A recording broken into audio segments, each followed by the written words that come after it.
नेता है। आज गाजीपुर का नाश क्यों हो रहा है? आज गाजीपुर में एक से एक भाजपा में ऐसे लोग थे जिनको टिकट दे दिया होता तो भाजपा, लेकिन भाजपा से और बसपा से, तो इन तीनों कैंडिडेटों में सबसे अगर बुद्धिजीवी कैंडिडेट थे तो अफजल अंसारी थे। कि 2014 के बाद में कांग्रेसाई हो गया, सपाई हो गया, बसपाई हो गया, लेकिन भाजपा ही नहीं रहा। 2014 से पहले सिंह सपा में उनकी सत्ता जब तक थी मैं उनके लिए बेकार था। आज सत्ता से बाहर है। आज सपोज हम सत्ता ऊपर जितने लोग आते थे इस तहसील में आते थे तो उनके लिए मैं बहुत प्रिय था। बैठना उठना उनकी सारी व्यवस्था उनके जितने ही बने हैं, उनका क्या था कि हम लोग चक्का जाम करें, भूख हड़ताल करें, आंदोलन करें, अपना जान दे। मैं बंसराज और आप देख रहे हैं अभिव्यक्ति भारत। मित्रों, मैं आज गाजीपुर के जमानिया में हूँ और जमानिया में मैं हमारे साथ जिनको आप देख रहे हैं एक ऐसे क्रांतिकारी नेता, अगर इनको क्रांतिकारी कहा जाए तो अभी कम है, समाज सेवक, हर जनहित मुद्दे पर लड़ाई लड़ने वाला नेता, जिनका नाम है राकेश सिंह जी।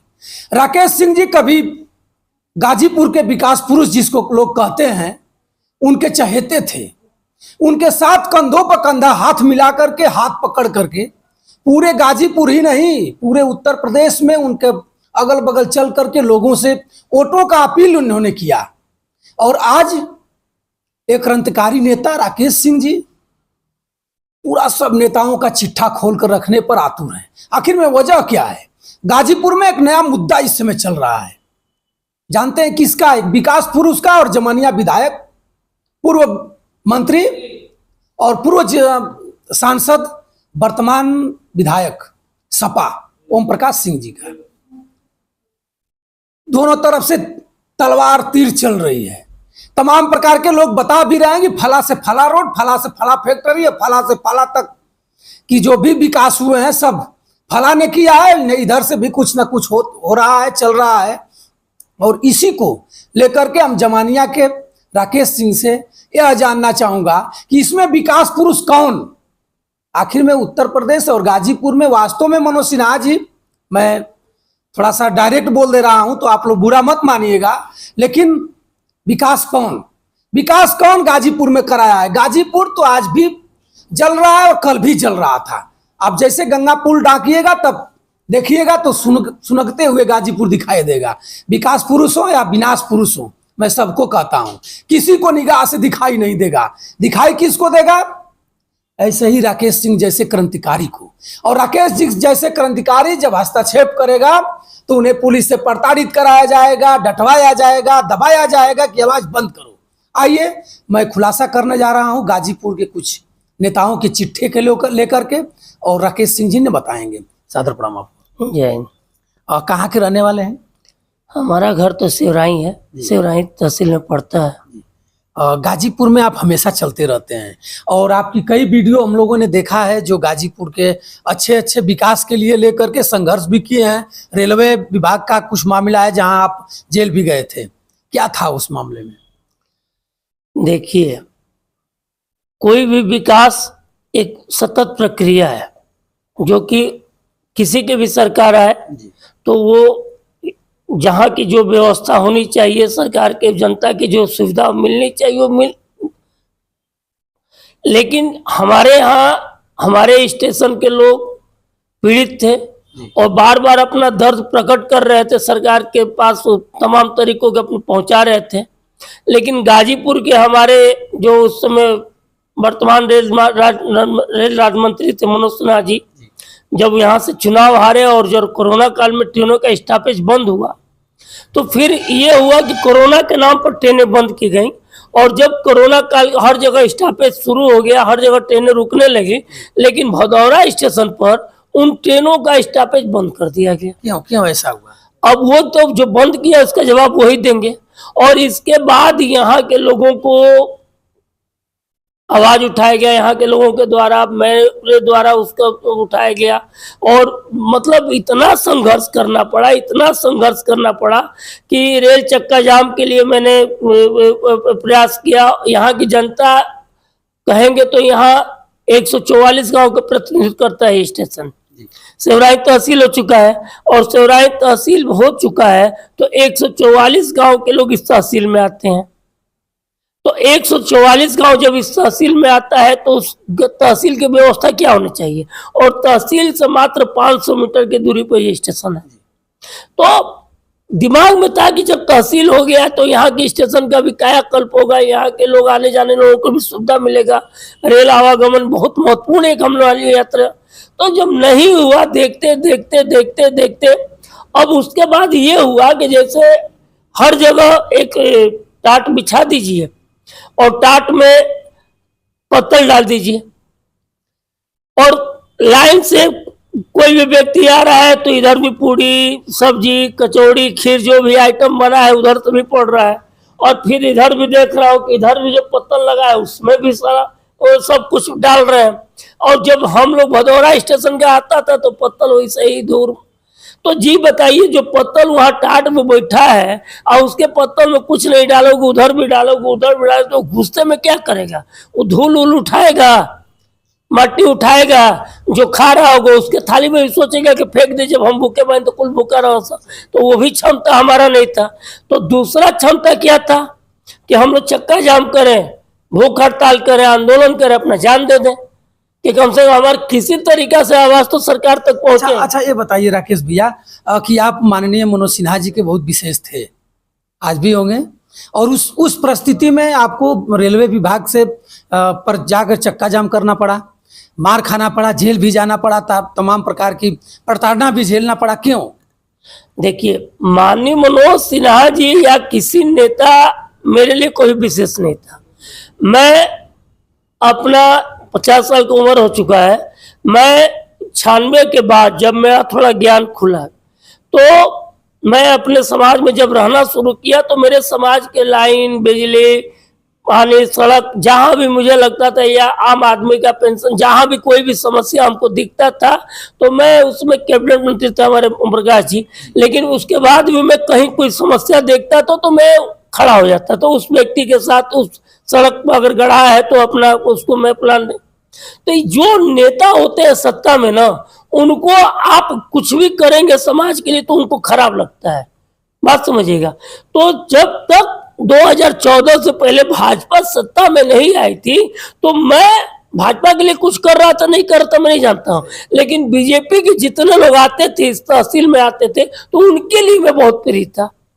बैठना उठना, उनकी सारी व्यवस्था, उनके जितने ही बने हैं, जो भी बने उनसे पूछिए ना कि राकेश सिंह कौन है, जो भाजपा के इस क्षेत्र के बने हैं सो सिपा सलार, उनसे पूछिए कि मैं कौन, इस क्षेत्र की जनता से पूछिए। तो उसका यहाँ कोई मैटर नहीं बनता। बनता यह है कि उस समय तो मैं ठीक था, उस समय मैं ठीक था तुम्हारे लिए, और जब तुम्हारी पार्टी सत्ता में आई तो मैं तुम पार्टी के लिए ठीक हो गए, हम विरोधी हो गए। क्यों ऐसा हुआ? यही तो मैं सवाल जानना चाहता हूँ। ओम प्रकाश सिंह सपा में, उनकी सत्ता में जब तक थी मैं उनके लिए बेकार था। आज सत्ता से बाहर है, आज सपा, हम सत्ता ओम प्रकाश, कांग्रेस, सपा सबके लिए ठीक हूँ, तो ऐसा क्यों? मैं यही तो पूछा, मैं हमेशा विपक्ष, मुझे जैसे लोभ लाभ के लिए लालच होता ना, मैं भी सत्ता की राजनीति समझता है कि नहीं, अब 2014 में मोदी सरकार आ गई, अब अपना सही व्यवस्था सब टाइट कर लेना है।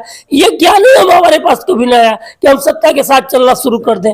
हमको तो हमेशा ये लगा कि सत्ता में थे या न थे, विपक्ष में जो तकलीफ उस समय थी वो तकलीफ सत्ता में आने के बाद भी हमको दिख रही थी, तो मैंने उसके लिए आवाज लगाना शुरू कर दिया। और जो सत्ता में आते हैं उनको आंख बंद हो जाती है, उनको चाटुकार चाहिए, उनको दलाल चाहिए, उनको तमाम तरह की व्यवस्था चाहिए कि जो उनकी वाली सुने, उनके वाली कहे, और इन्होंने मैं किया नहीं। इसको इस चीज को आप मानेंगे कि राकेश सिंह मात्र मिस यूज के लिए थे, समय आया यूज किए, उसके बाद जब तो मैं मिसयूज के लिए नहीं हूँ, मुझे मिसयूज कोई कर ही नहीं, तुम्हारी औकात थोड़ी है। मनोज सिन्हा हो, प्रकाश सिंह हो, आप जब तक आप उनके यहाँ मिसयूज अपने को नहीं होने देंगे, उनकी औकात थोड़ी कि आपको मिसयूज कर लेंगे। मैं खुलेआम बोल रहा हूँ, मुझे मिसयूज आप कैसे कर लेंगे? क्या हिसाब मैं लोभ चाहिए, मुझे लालच चाहिए, मुझे आपको रोटी का टुकड़ा चाहिए, आपसे कुछ उम्मीद रखेंगे तब ना आप हमको मिसयूज करेंगे। ईश्वर ने खाने कमाने के लिए बहुत कुछ दे के ऐसे परिवार में जन्म दे दिया है कि वो हाथ नहीं सोच रहा है।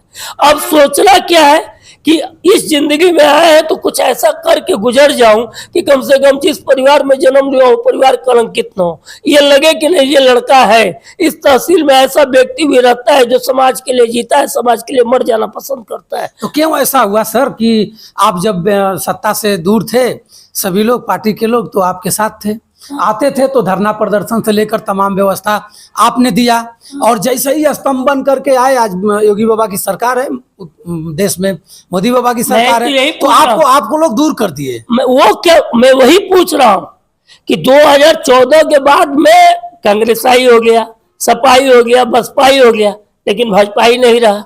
2014 से पहले जब ये विपक्ष में थे तो मैं कांग्रेसाई, सपाई, भाजपा, बसपाई जो थे उनके लिए मैं भाजपाई था। यही तो मेरा अपने आप से सवाल चलता है कि मैं कब भाजपाई बना, कब सपाई बना, कब कांग्रेसाई बना, कब बसपाई बना, मुझे मालूम में नहीं चला। मैं तो बार बार अभी भी कह रहा हूं कि मुझे एक बात समझ आई, ये देश में कोई भी सरकार आती है तो क्यों सरकार आती है? सरकार आती है कि जहां भी जिस प्रकार की सुविधा, मान लीजिए सपा के सरकार के द्वारा कहीं कुछ कमी बेसी रह गई हो जो वहां तक न पहुंच पाई हो, और भाजपा के जो लोग थे वो जानते थे कि ये चीज सपा की सरकार में नहीं हो पाया तो हो जाना चाहिए ना। इसीलिए तो सरकार परिवर्तन होता है कि जो कार्य न हुए हो वो दूसरे के सरकार में आने के बाद परिवर्तन हो जाएगा। अब जैसे कि बंगाल में आज भाजपा कह रही है कि वहां पर बहुत खून लो, बहुत कुर्बान दिए, बहुत लोगों के साथ गैंगरेप हुआ, ये हुआ, वो हुआ, वहां के हिंदू बहुत पीड़ित हो चुके थे, वो उन्होंने आज बंगाल में आया, और बंगाल में कल तुम वहां के चटकार दलाल जो उस प्रकार के हो उनको तुम अपना सरकार में शामिल करके 5 साल चलाओ, 10 साल चलाए, 20 साल चलाए, और तुम काम अगर न कर पाए, उतना तुम संदेश न पहुंचाए समाज में। अब एक मुद्दा बंगाल में है कि रोहिंग्या और बांग्लादेशी जो बंगाल में है घुसपैठियों में, एक घुसपैठियों को निकालेंगे। अब तो भारत की जनता यही देख रही है, हम भी यही देख रहे हैं कि एक घुसपैठिए बंगाल से निकले। भाई सरकार तुम्हारी हो चुकी है, अब देश की जनता देखना रही है, सब लोगों की निगाह वही है कि बंगाल में हो क्या रहा है, तो जो कहे वो बस करो, उतना ही करना है। क्या लग रहा है कि लोग करेंगे? अब तो यही सवाल है, अगर नहीं कर पा रहे हो तो फिर तुम्हें जिस सत्ता में रहने कोई मतलब नहीं है। अच्छा ये बताइए कि लग रहा है आपको भी अनुभव तो चल ही रहा होगा कि जो गरीबों के लिए स्तंभ बनकर खड़ा रहेगा, जो गरीबों को हर पग पर, जो दुखिया हैं लोग उनके साथ कंधे से कंधा मिलाकर चलेगा, उनको ही नेता, किसी भी दल के नेता हों। इसी तरह जैसे आपके न्यूज किए और उसके बाद सपा के लोग कर दिए कि ये तो भाजपा ही है, और भाजपा की सत्ता आई तो कह दिए लोग ये तो सपा ही कांग्रेस आई है, ऐसा ही कुछ लगता है क्या? जो नहीं, देखिए कोई भी नेता जब शुरू के राजनीति में आता है ना, जैसे हमारे विधायक जी आए, तो जब आए शुरू के राजनीति में तो छात्र संघर्ष से आए, तो कोई भी व्यक्ति जब शुरू में आता है तो बहुत वास्तव में बहुत निश्चल होता है, उसके अंदर एक होता है कि जज्बा होता है, छात्र नेता का एक अलग जीवन होता है कि हम कुछ समाज के लिए चल के करेंगे।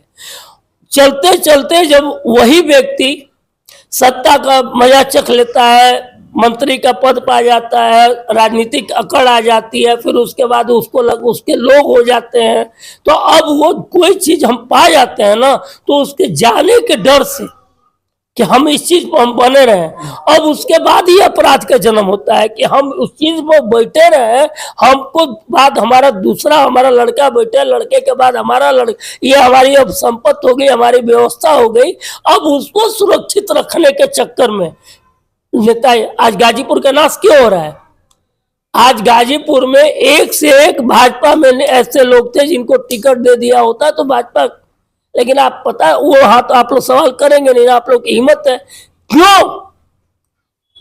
जनता का फैसला हमेशा सही होता है। जो कैंडिडेट लड़े थे सपा से, भाजपा से और बसपा से, तो इन तीनों कैंडिडेटों में सबसे अगर बुद्धिजीवी कैंडिडेट थे तो अफजल अंसारी थे, जनता ने जिता दिया। तुम तो कैंडिडेट नहीं लाए। अच्छा तो पारस राय एक क्या थे? विद्यालय शिक्षक हैं। जबरदस्ती का कैंडिडेट नहीं होता है। जनता, आप भी जानते हो, एक योग्य व्यक्ति जो राजनीतिक जिसका जीवन रहो, जिसको समाज जानता हो, बात समझिएगा, उसको लाकर समाज में दीजिए ना। बहुत सारे लोग थे, हम थोड़े बताएंगे भाजपा को। भाजपा आप डमी कैंडिडेट किसी को लाकर कहीं से खड़ा कर दीजिए तो आप चुनाव आप जीत जाएंगे, ये संभव नहीं है। अच्छा